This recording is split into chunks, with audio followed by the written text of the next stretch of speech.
গেল মাসে ইরানের সঙ্গে 12 দিনব্যাপী যুদ্ধে অংশগ্রহণের সময় ইরানের আকাশসীমায় গভীর ভেতরে প্রবেশ করার পর ইসরায়েলের একটি F-15 যুদ্ধবিমান জ্বালানির ট্যাঙ্কে যান্ত্রিক ত্রুটির মুখে পড়ে, যার ফলে বিমানটিকে অল্পের জন্য জরুরি অবতরণ করতে হয়নি বলে জানিয়েছে ইসরায়েলের চ্যানেল 12। প্রতিবেদনে বলা হয়, তেহরানের দিকে অগ্রসর হওয়ার সময় পাইলট প্রথমে জ্বালানি ট্যাঙ্কে সমস্যার বিষয়টি শনাক্ত করেন এবং তাৎক্ষণিকভাবে সংশ্লিষ্ট কর্তৃপক্ষকে অবহিত করেন। তখন মিশনের সঙ্গে কোনো আকাশে জ্বালানি সরবরাহকারী এরিয়াল রিফুয়েলিং বিমান ছিল না, ফলে দ্রুত একটি রিফুয়েলার পাঠানোর সিদ্ধান্ত নেওয়া হয়। একই সঙ্গে বিকল্প পরিকল্পনাও গ্রহণ করা হয়। যদি রিফুয়েলার বিমান নির্ধারিত সময়ে পৌঁছাতে না পারে, তাহলে ক্ষতিগ্রস্ত বিমানটি ইরানের প্রতিবেশী যে কোনো দেশ অতিক্রম করে সেখানে জরুরি অবতরণ করবে, যাতে ইসলামী প্রজাতন্ত্র ইরানে অবতরণের ঝুঁকি এড়ানো যায়।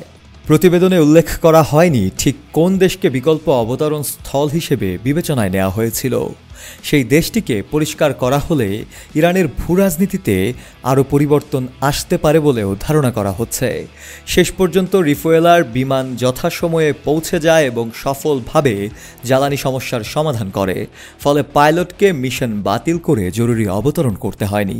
চ্যানেল 12 আরও জানায়, পুরো অভিযানটি সফলভাবে সম্পন্ন হয় এবং এরপর আর কোনো বড় ধরনের সমস্যা দেখা দেয়নি।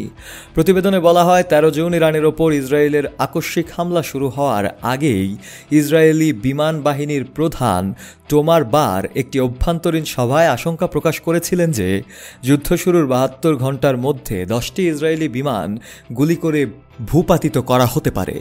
তবে তার সে অনুমান ভুল প্রমাণিত হয়। পুরো যুদ্ধকালীন একটি ইসরায়েলি বিমানও ভূপাতিত হয়নি। ইরানের রাষ্ট্রীয় গণমাধ্যম অবশ্য দাবি করেছিল তারা 2টো ইসরায়েলি যুদ্ধবিমান গুলি করে নামিয়ে একটি পাইলটকে আটক করেছে। তবে এই দাবিকে ভুয়া ও সম্পূর্ণ ভিত্তিহীন বলে প্রত্যাখ্যান করেন ইসরায়েলি প্রতিরক্ষা বাহিনীর আরবিভাষী মুখপাত্র কর্নেল আভিচাই আদ্রি। তবে যদিও নানা পরিসংখ্যানে দেখা যায় এই যুদ্ধে ইসরায়েল নানামুখী ক্ষতির সম্মুখীন হয়েছে। শফেল মাওলা, কালের কণ্ঠ।